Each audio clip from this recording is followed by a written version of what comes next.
The note sat on my kitchen counter like a landmine waiting to detonate. Tom's precise handwriting, always so controlled, delivered the blow with surgical efficiency. Mom and Dad are coming to stay for a while. Clear out the guest room. Love, T. I'm Sarah, and this is how my carefully constructed life began to crack. My fingers traced the edge of the paper, fighting the urge to crumple it into a ball and hurl it across the room. Instead, I placed it back exactly where I found it, arranging it at the same precise angle. Perfect appearances, that's what matters in this house. Mommy? Lily's small voice carried from the hallway. Can I have pancakes? Of course, sweetie. I forced a smile, watching my daughter climb onto her favorite stool at the counter.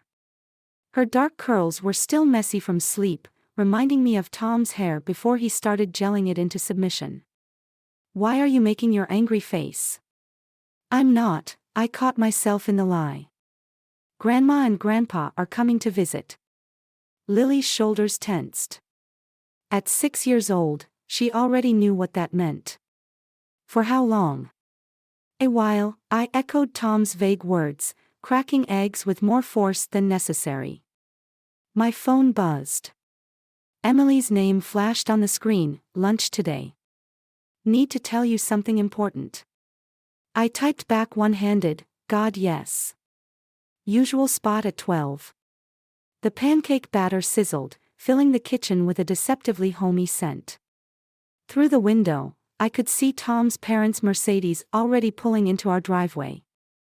3 hours earlier than they normally arrived for their surprise visits. Diane emerged first, her perfectly coiffed silver hair catching the morning light. Frank followed, carrying their matching designer luggage with practiced efficiency. They had a key, of course they had a key. Tom had given it to them last Christmas without consulting me. Lily, sweetheart, I said, flipping the last pancake onto her plate, why don't you eat in the playroom today? She grabbed her plate and scurried away just as the front door opened. I heard Diane's voice before I saw her, Sarah. The guest room sheets need changing. The last time we stayed, they weren't fresh enough. I gripped the spatula tighter, feeling the plastic handle dig into my palm. Through the kitchen window, I watched Tom's car pull away from his office parking lot on the traffic cam app I'd installed last month. He was heading to court, conveniently unavailable for the next 8 hours while I dealt with this ambush. That's when I knew, really knew, that this wasn't just another visit. This was an invasion, and Tom had chosen his side long ago. Well, two could play at that game. The sound of Diane rearranging my kitchen cabinets echoed through the house like gunshots. Every bang of a pot, every scrape of a drawer felt like another boundary being erased. I stood in my home office, pretending to work on a client's logo while watching Lily curl up in her reading nook.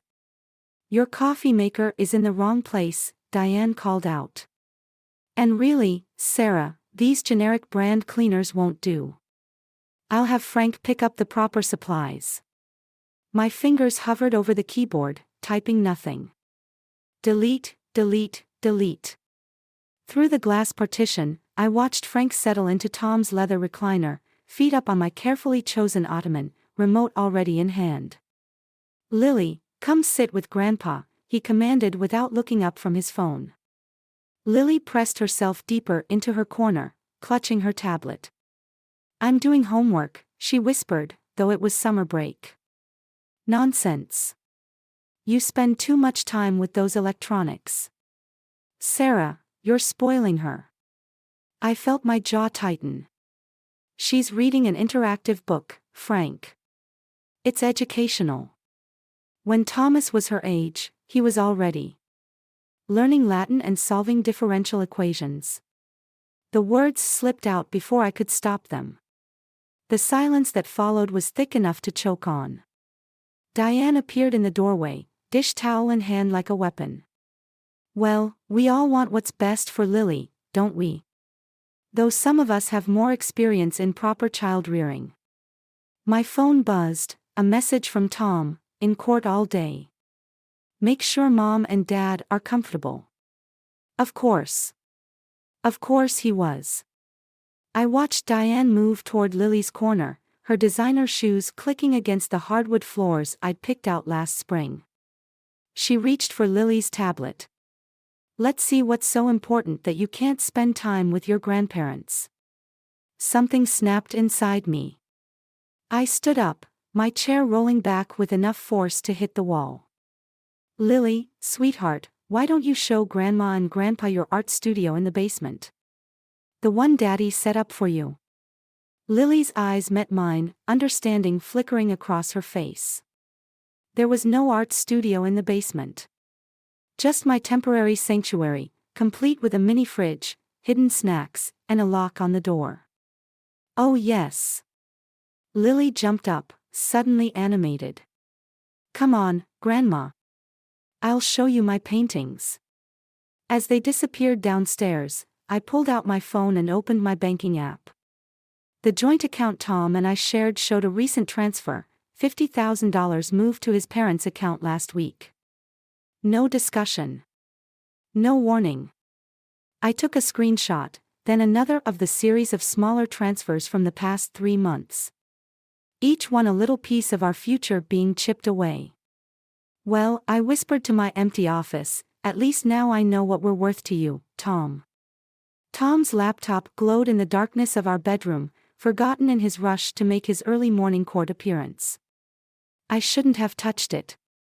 But after 3 days of Diane rearranging my life and Frank's constant criticism, my fingers moved of their own accord. His email was still open. The thread with his parents stretched back months, each message another nail in the coffin of my marriage. Mom, you're right. Sarah's gotten too comfortable. The house is always a mess, and her business barely brings in anything. Son, we've discussed this. The condo next door is perfect. We'll help you manage things properly. Lily needs structure. I'll transfer the down payment this week. Sarah doesn't check the accounts anyway. My hands trembled as I scrolled through their plans, their perfect little conspiracy. The condo next door. The temporary stay that would become permanent. The scheduled renovation projects that would give them reason to stay indefinitely. My phone buzzed. Emily, where are you? Lunch? I couldn't move. Couldn't breathe. The words on the screen blurred together. Sarah. Diane's voice carried up the stairs. I've taken the liberty of donating those awful throw pillows you had in the living room. Really, they were quite tacky. I closed the laptop, my mind racing through calculations. The joint account transfers. My separate savings account that Tom didn't know about. The emergency credit card Emily had convinced me to get last year. Sarah. Closer now. Frank and I are thinking of repainting the living room. That yellow you chose is giving me migraines. I grabbed my phone, typing quickly to Emily, rain check. Need lawyer recommendations. Discreet ones. Footsteps on the stairs. I slipped Tom's laptop back exactly where I'd found it, adjusting the angle to match the dust outline on his desk. Diane appeared in the doorway just as I straightened up. What are you doing in here? Looking for Lily's birth certificate, I lied smoothly. For her dance class registration. She smiled that razor-sharp smile. Oh, don't worry about that. We've decided Lily should focus on piano instead. I've already called her old teacher to cancel. Something inside me crystallized, hard and cold and certain. I returned her smile, matching its sharpness. Of course. You know best, don't you, Diane? You always have. My phone buzzed again. Emily had sent 3 names and numbers, followed by, whatever you need. Ben and I have the guest room ready. I slipped the phone into my pocket, already mapping out my next moves. They wanted to play chess. Fine. But they'd forgotten something crucial. In chess, the queen is the most powerful piece on the board. Emily's kitchen had always been my safe haven, but today even the familiar scent of her signature lavender tea couldn't calm my nerves. I spread the evidence across her counter: bank statements, email printouts, and photos of the condo listing next door to my house. "They're trying to create their own little dynasty," I said, pushing a strand of hair behind my ear. With me conveniently erased from the picture. Emily picked up one of the bank statements, her expression darkening. "50,000 without consulting you. That's not just controlling, Sarah. That's financial abuse." The word hung in the air between us, heavy and undeniable. Ben appeared in the doorway, his presence unexpected in the middle of a workday. "Tom's looking for you," he said quietly. "Called me 3 times already." "Let him look," I replied, but my hands shook as I gathered the papers. "There's something else you should know." Ben moved into the kitchen, exchanging a look with Emily. "The partners at the firm are pushing Tom for senior partner. But there's a condition: they want him to relocate to the Chicago office." The pieces clicked into place with nauseating clarity. "The condo next door isn't for his parents, is it? It's for us to stay behind while he builds his perfect life in Chicago." "Sarah," Emily started, but her phone buzzed. She glanced at it, then showed me the screen.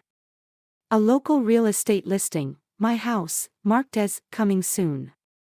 The room tilted sideways. I gripped the counter, my knuckles white. "He's selling our home. Without telling me."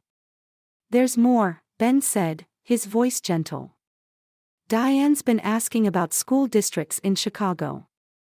"Not here, in Chicago."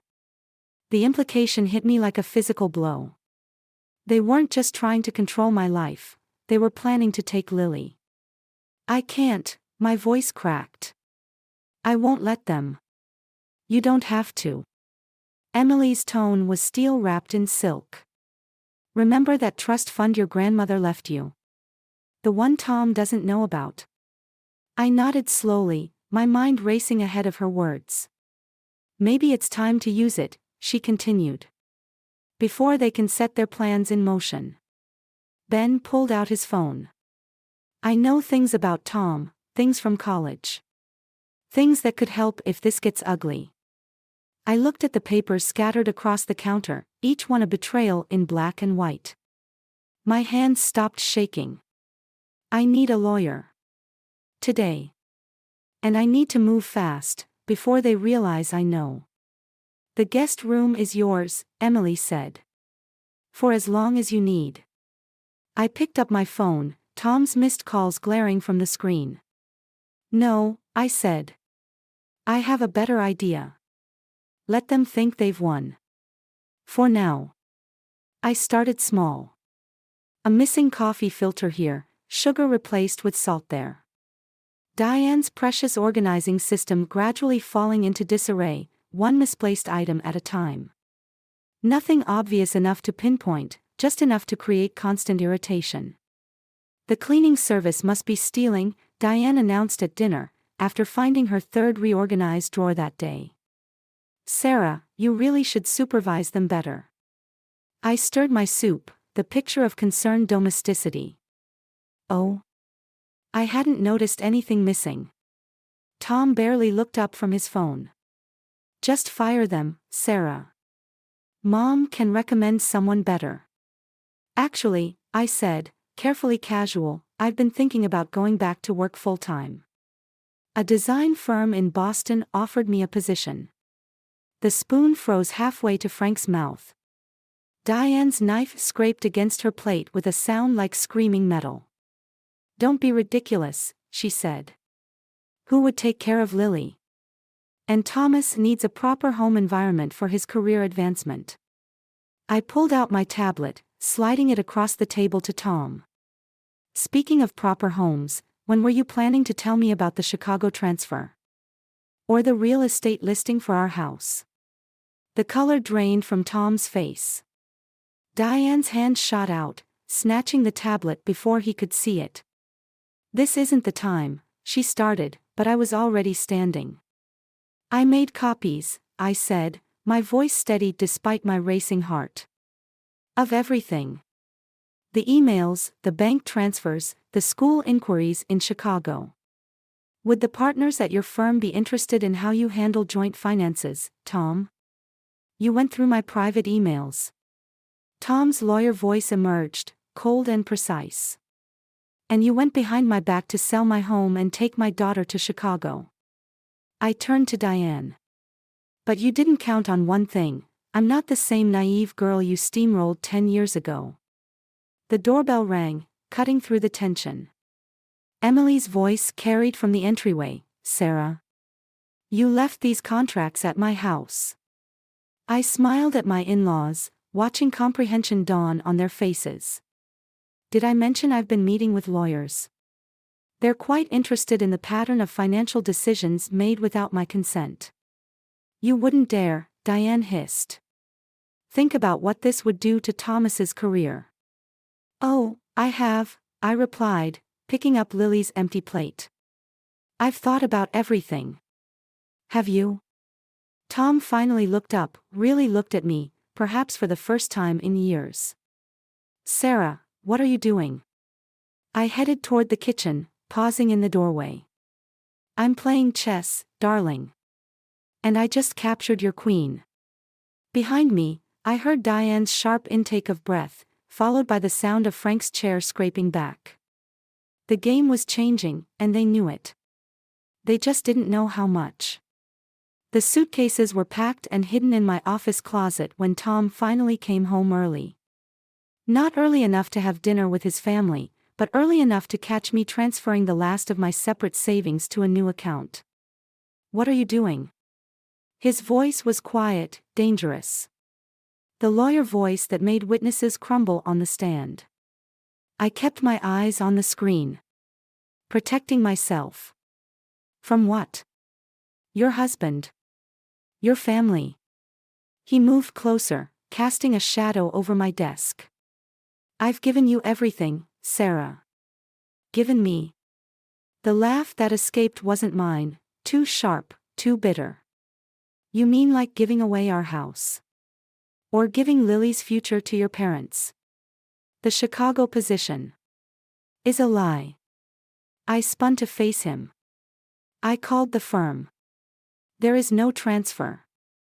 There's just your mother's friend on the board of directors, ready to create a position once you've secured the condo and moved us out of the way.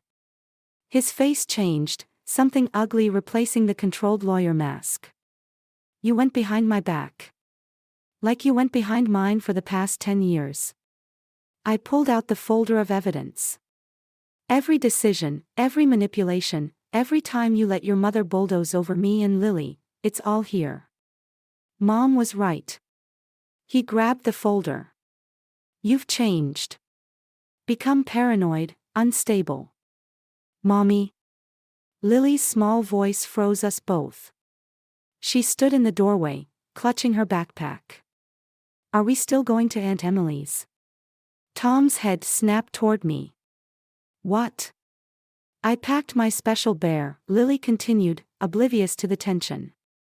And my school books, like you said. The folder dropped from Tom's hands, papers scattering across the floor. Among them, the custody papers I had drawn up lay face up at his feet. You're not taking my daughter. His voice shook.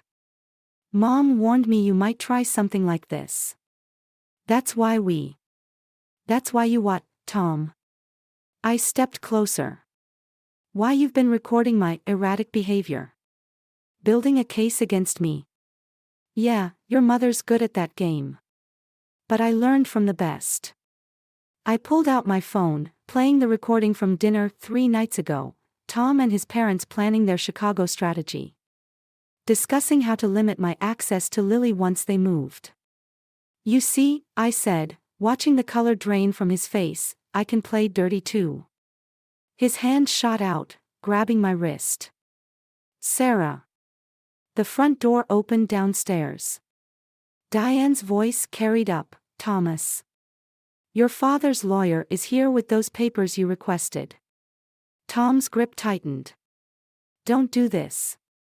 I looked at my husband, really looked at him, and saw a stranger wearing the face of the man I'd loved. You already did. The emergency custody hearing wasn't what broke me. It was watching Diane wrap her arms around Lily in the courthouse hallway, whispering promises of a proper family in Chicago while Tom stood guard like some loyal sentinel. Your Honor, Tom's lawyer droned, Mrs. Mitchell has exhibited increasingly erratic behavior, making unauthorized financial transactions, recording private conversations. To protect myself, I interrupted, earning a sharp look from my own attorney. The judge peered over her glasses. Mrs. Mitchell, you'll have your turn. That's when Diane played her trump card. She approached the bench, clutching a familiar leather-bound book. My journal. The one I'd kept locked in my office drawer. Your Honor, we found this, she said, her voice trembling with practiced concern. The entries are disturbing. Paranoid ramblings about conspiracies, plans for revenge. My lawyer tensed beside me. We hadn't known about the journal. But then Frank shifted in his seat, and something clicked. Actually, Your Honor, I'd like to present some evidence of my own. I pulled out my phone, queuing up the video I'd never planned to use. The one Ben had given me last night, his face grim as he handed over the flash drive. This is security footage from my office, I said, showing Mrs. Mitchell picking the lock on my drawer last week. And this, I swiped to the next clip, is from 3 months ago, showing Mr. Mitchell Sr. discussing their plan to, quote, get rid of the problem, with his friend at the Chicago firm. Tom's head snapped up. Dad? Frank's face went pale. Diane's hands began to shake. There's more, I continued, my voice steady. Bank records showing systematic financial isolation. Emails documenting a pattern of parental alienation. And, I met Tom's eyes, a recording of your mother admitting this isn't the first time she's destroyed a marriage that threatened her control. Mother? Tom's lawyer voice cracked. Diane lunged for my phone, but the damage was done. The judge had seen enough. Given the evidence of manipulation and potential fraud, she announced, temporary custody is awarded to Mrs. Mitchell, pending a full investigation. I stood, gathering my things, but Tom grabbed my arm. Sarah, wait. I didn't know, Dad's firm, the Chicago plan. I thought. You thought what your mother told you to think, I said quietly. Just like always. Diane's mask finally cracked. Everything I did was for this family. No, Tom said, his voice hollow. Everything you did was for yourself. I took Lily's hand, feeling her small fingers curl into mine. As we walked out, I heard Frank's heavy sigh behind us. It's done, Diane, he said. Just like last time. Tom's sharp intake of breath told me he'd finally heard the truth in those words. Sometimes revenge isn't about winning. Sometimes it's just about making sure the right people lose. Emily's guest room had become our sanctuary, but today I was packing the last of our things. Lily's drawings covered the mini fridge, bright splashes of color showing a house, a mom, and notably, no grandparents. The doorbell rang. Through the window, I saw Tom shifting on the porch, clutching a manila envelope. You can come up, I called down. His footsteps on the stairs were heavier than I remembered. When he reached the doorway, he looked older somehow, the perfect lawyer facade cracked beyond repair. Dad left this for you, he said, holding out the envelope. Before they left for Arizona. Inside was a deed. Our house, my house now, signed over completely to me. He said it was time to break the cycle, Tom added quietly. I folded the deed carefully, remembering Frank's last words in the courthouse. Just like last time. How many others were there? 3. Tom's voice cracked. 3 marriages Mom destroyed before ours. Dad kept records of everything. He thought documenting it would somehow make up for enabling her. Lily's voice drifted up from downstairs, where she was helping Emily bake cookies. The sound of her laughter, real laughter, not the careful kind she'd developed around her grandparents, filled the space between us. I'm not coming back, Tom. I know. He pulled out one more document. Divorce papers, already signed. I'm taking that position in Seattle instead. Away from everything. I studied his signature on the papers, remembering the note that had started it all. Such precise handwriting, always so controlled. But now it shook slightly at the edges. You know what the worst part is? He looked at Lily's drawings. I actually thought I was protecting our family. All those years watching Dad try to manage Mom's episodes. I thought if I just did everything right. You can't manage other people's demons, Tom. He nodded, turning to leave, then stopped. Sarah. That revenge you planned. Was any of it real, or did you just let Mom's paranoia destroy herself? I thought about the small disruptions, the strategic evidence gathering, the carefully orchestrated confrontations. Does it matter? I suppose not. A ghost of a smile touched his lips. You always were better at chess than any of us. After he left, I added Frank's deed to my file of evidence, the one I'd never needed to use in court. Sometimes the best revenge isn't about destroying your enemies. Sometimes it's about giving them just enough rope to hang themselves. Downstairs, Lily's laughter mixed with the smell of fresh cookies. Our new beginning, flavored with the sweet taste of freedom.